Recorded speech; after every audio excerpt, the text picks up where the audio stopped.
Well, hello viewers.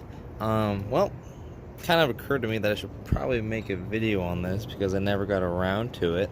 Um, how to make a Randall style intake for a Miata for like 40 bucks.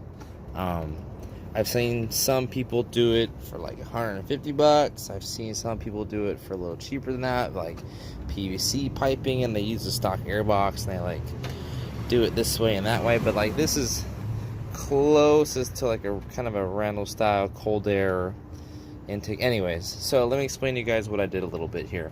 This is pretty janky. I know I get a lot of shit for it, but it's aluminum heat tape on my stock crossover pipe, and it's kind of ugly, and I don't give a shit. It's there. I don't want to spend 150 bucks on a AEM crossover tube that won't do a whole lot, really. Plus, it's not flexible. This is flexible, so it allows you to actually change the angle of this. Anyway, so you've got the stock clamp here, your stock MAF, okay. You've got a a Spectre cheapo $10 connector tube from AutoZone. The kit came with these clamps, and then what I had to do was underneath. It's kind of hard to see, but I had to drill a little hole in this Spectre attachment, and then I put a little RTV around the temp sensor, and I stick it up under there, so at least it's before the map, so it'll actually do what it's supposed to do. It's a little tight. It doesn't really have a little wiggle room, but the kit came with the enclosed filter and this tubing here, which does a okay job, and is very flexible.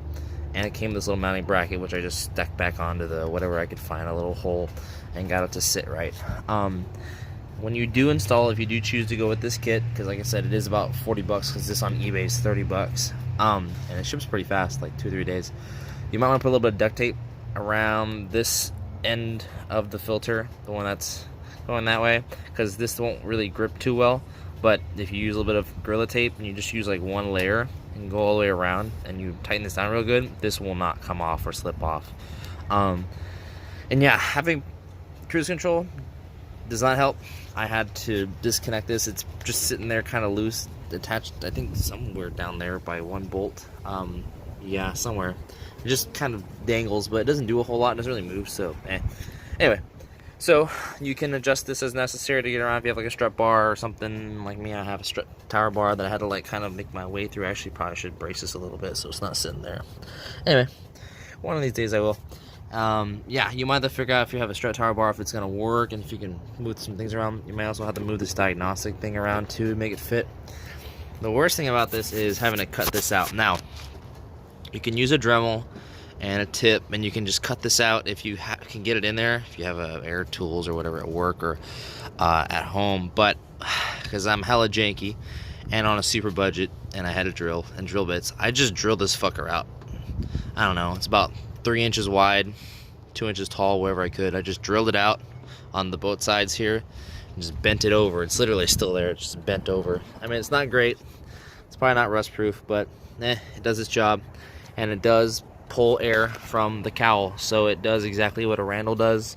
And though it doesn't look pretty, it's not as bad as you'd expect, and it does what it's supposed to do. And it costs like a sixth, I think, like what, less than maybe 20% of what a Randall does, and it doesn't look too bad, and it makes it look a lot better than stock, So yeah, that's about it, guys. If you have any questions, comments, concern, I will link the link to the eBay filter kit setup in the description, as well as maybe that attachment extender if I can find one on Amazon as well. But I just got that one on AutoZone. So anyways, good luck with it, guys. Hopefully you guys can use this. I'm also gonna stick in a audio clip of the interior audio.